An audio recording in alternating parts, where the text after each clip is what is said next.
Sesaat lagi Anda akan menyaksikan Kabar Petang dipersembahkan oleh Torabika Creamy Latte.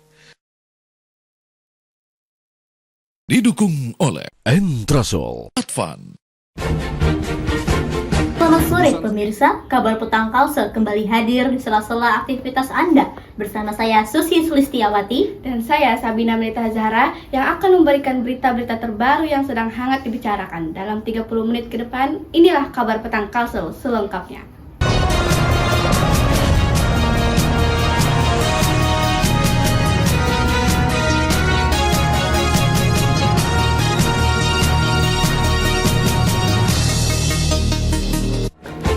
Pemirsa, Komisi Pemberantasan Korupsi telah menetapkan Gubernur Kalimantan Selatan sebagai tersangka terkait kasus suap 13 miliar.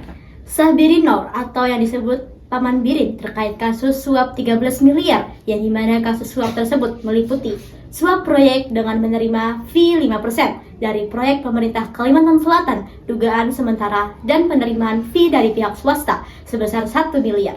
Fee tersebut berasal dari proyek pembangunan lapangan sepak bola, kolam renang, hingga gedung samsat. Dan dalam operasi tangkap tangan, KPK juga menemukan uang lain yang juga merupakan bagian dari fee sebesar 800.000 US dollar atau setara dengan 12 miliar.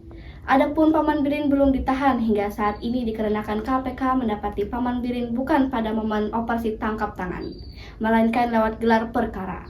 Baik pemirsa, pada Kamis tanggal 10 Oktober 2024, Paman Birin dengan nama asli Sahbiri Noor mendaftarkan permohonan pra-peradilan. Untuk informasi lebih lanjut, kita telah terhubung dengan reporter Kabar Petang Kalsel yang juga nantinya akan mewawancarai beberapa warga Kalimantan Selatan, terutama Banjarmasin, untuk memberikan pendapat mereka mengenai kasus ini. Ya, kita telah terhubung. Selamat sore, Salihah. Baik, Sabina mengabarkan dari Banjarmasin pasca penetapan Gubernur Kalimantan Selatan Sahbiri Noor sebagai tersangka kasus suap 13 miliar. Situasi di Banjarmasin hingga saat ini terlihat normal. Tidak ada reaksi maupun tindakan dari warga secara khusus. Warga di sini menjalani kehidupan mereka dengan baik dan tenang seperti biasanya. Namun ada juga yang sedikit berbeda dari biasanya. Jika biasanya pada hari Minggu kita akan menemukan Sahbiri Noor bersama pendukungnya melakukan kampanye besar-besaran di sekitaran Terminal KM, maka untuk saat ini terpantau keadaan sepi dan tidak ada tanda-tanda kampanye rutin seperti biasanya. Seperti yang kita ketahui bersama, pada hari Kamis 10 Oktober 2024 lalu, Sahbiri Noor mengajukan permohonan pra-peradilan, entah permohonan tersebut ditanggapi atau tidak. Pada laman SIPP PN Jakarta Selatan hanya menyertai keterangan klarifikasi perkara sah atau tidaknya penetapan tersangka. Dengan keterangannya tidak memberikan penjelasan, maka warga masih dipertanyakan terkait kasus ini dan juga hingga saat ini KPK masih belum mengetahui keberadaan Sahbiri Noor, padahal sidang perdana akan digelar pada 28 Oktober 2024. Lalu Salihah, dengan kasus suap sebesar 13 miliar, nilai yang fantastis dan tidak sedikit. Apakah ada pihak lain yang terlibat dalam kasus suap ini mengingat jumlahnya yang banyak dan melibatkan fee proyek pembangunan?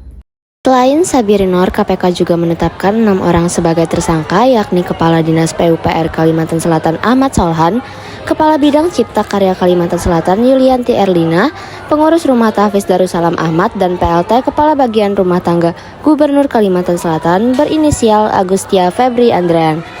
Kemudian ada 2 orang pihak swasta yang berstatus tersangka, yakni Sugeng Wahyudi dan Andi Susanto. Baik Salihah, tadi sudah disebutkan bahwa situasi di Banjarmasin masih terpantau stabil dan tidak ada reaksi khusus dari warga setempat. Tapi kita mau mendengar bagaimana tanggapan warga. Yang bagian Sabina diulang gitu. Langsung lanjut dari sini. Dari yang baik tadi lo. Ya. Baik Salihah, tadi sudah disebutkan bahwa situasi di Banjarmasin masih terpantau stabil dan tidak ada reaksi khusus dari warga setempat. Tapi kita mau mendengar bagaimana tanggapan warga setempat mengenai tanggapannya Paman Birin, yang mana beliau merupakan gubernur yang masih aktif di Kalsel.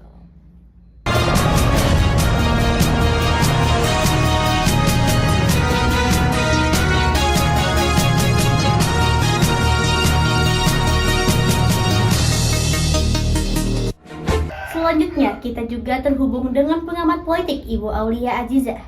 Ibu Aulia, selamat sore. Selamat sore Mbak Sabina, Mbak Susi. Selamat sore Ibu, apa kabarnya Bu? Kabar saya baik, bagaimana kabar Mbak Susi dan Mbak Sabina? Baik, alhamdulillah. Ya, Ibu Aulia, terkait dengan kasus suap Paman Birin dari segi pengamat politik, bagaimana tanggapan Ibu? Kasus Paman Birin dari segi politik ini sangat berdampak pada kepemerintahan juga ya, Mbak Sabina. Kita tahu bahwa Paman Birin ini sudah menjabat selama 2 periode, artinya hampir 10 tahun dari tahun 2016 sampai dengan 2024. Ini akan berdampak pada bukan hanya pada sistem pemerintahan, juga berdampak pada politik yang ada di Banjarmasin tentunya. Juga ini membuat warga kehilangan kepercayaan terhadap pemerintahan. Pemerintahan Paman Birin ini kan ibaratnya gubernur Kalimantan Selatan, bukan hanya Banjarmasin yang dipimpin, tetapi juga seluruh Kalimantan Selatan.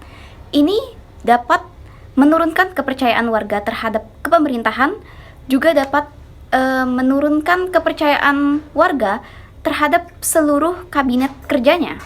Seperti itu Mbak Sabina. Dan juga selama 10 tahun ini kita tidak tahu apakah kasus suap itu sudah dilakukan sejak periode awal ataukah baru dilakukan setelah periode kedua. Ya, seperti itu Mbak Sabina. Jadi terkait lanjutan kasus ini akan kita tunggu pada sidang pertama tanggal 28 Oktober 2024. Terima kasih kepada Ibu Aulia Aziza atas waktu yang telah diluangkan. Baik pemirsa, tidak terasa sudah 30 menit kami menemani sore Anda pada hari ini. Selalu saksikan kabar petang Kalsel setiap hari mulai jam 4 di televisi kesayangan Anda. Sekian kabar petang pada hari ini, saya Susi Sulistiawati. Dan saya Sabina Meta Zahra mewakili tim kabar petang Kalsel. Pamit undur diri, terima kasih dan Sampai jumpa.